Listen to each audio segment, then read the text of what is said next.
Altro tema fondamentale di questa città è il ruolo della Flex o ex-Flex, perché ormai ha cambiato, ormai Adaptronics con il nuovo nome.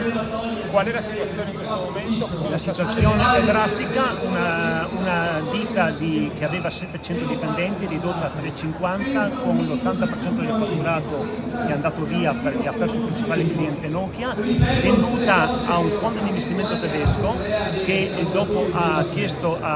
creato in brevissimo tempo, nell'arco di circa una settimana, ha creato questa nuova società Adaptronics, questo nuovo marchio, e adesso ci sono delle grosse perplessità in quanto l'età media dello stabilimento è 50 anni. E gran parte delle attrezzature sono andate via. Noi eravamo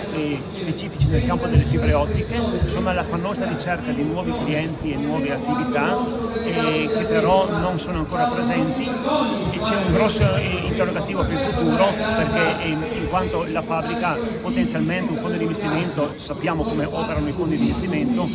pertanto è molto probabile, speriamo di no, ma che faccia uno spezzettino, scusate la parola, della fabbrica e la spezzettino e che diventi logistica o adibito a magazzini o quant'altro. Sì, quando ci sono parole come valorizzazione, ristrutturazione dentro l'azienda significa lacrime e sangue per i lavoratori. Dico ancora di più. Prego, scusa.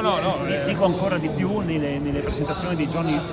scorsi che si sono presentati come fondo, parlano tanto di sostenibilità, che lo stabilimento deve raggiungere una sostenibilità, ma il concetto di sostenibilità è chiaro a tutti, però non è stato spiegato chiaramente cosa intendono loro per sostenibilità. E questa è la grande preoccupazione di tutti quanti noi lavoratori, perché ripeto, l'età media non siamo più competitivi professionalmente perché non siamo più giovani e dinamici, l'età media è 50 anni, quindi lo stabilimento è vecchio professionalmente, quindi ci sono grosse perplessità per quanto riguarda il futuro. Anche perché in realtà Flex è un tema che ricorre negli ultimi anni, molte crisi, molti momenti, 10 anni, e se oggi il patrimonio lavorativo è vecchio, come ha detto Alessandro, è perché non è mai stato fatto un investimento vero da parte della proprietà nel fare ingressi di e dirò di più nel lontano oramai 2015, all'atto della stipula del contratto e della vendita a Flex, c'era un accordo di 3 anni di collaborazione con Nokia più 2 rinnovabili che sono stati fatti, poi c'è stata la pandemia di mezzo a livello mondiale che purtroppo è stata una catastrofe per tutti, però c'era l'accordo già nel lontano 2015, lo ripeto, a fianco del cliente principale di diversificare e allargare il campo di clienti, e questo in 9 anni e mezzo di politica Flex, politica aziendale intendo, non è stato mai fatto, e pertanto è una cosa molto grave, e ci troviamo con la perdita del cliente principale, ci troviamo senza clienti che abbiano il valore aggiunto di prodotti che abbiano un valore aggiunto di quello che era il prodotto Flex di Nokia. Cosa poteva fare di più la politica e chi governa? È una bella domanda, però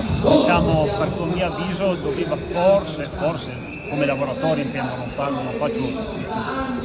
doveva forse spingere di più perché venisse effettuata questa diversificazione di prodotti. Questo adesso siamo veramente in una situazione che io reputo personalmente, mi si permette una considerazione prettamente personale, reputo una crisi molto grave, perché rispetto ad altre realtà dove ci sono dei partner, dei partnership che possono aiutare, o degli imprenditori,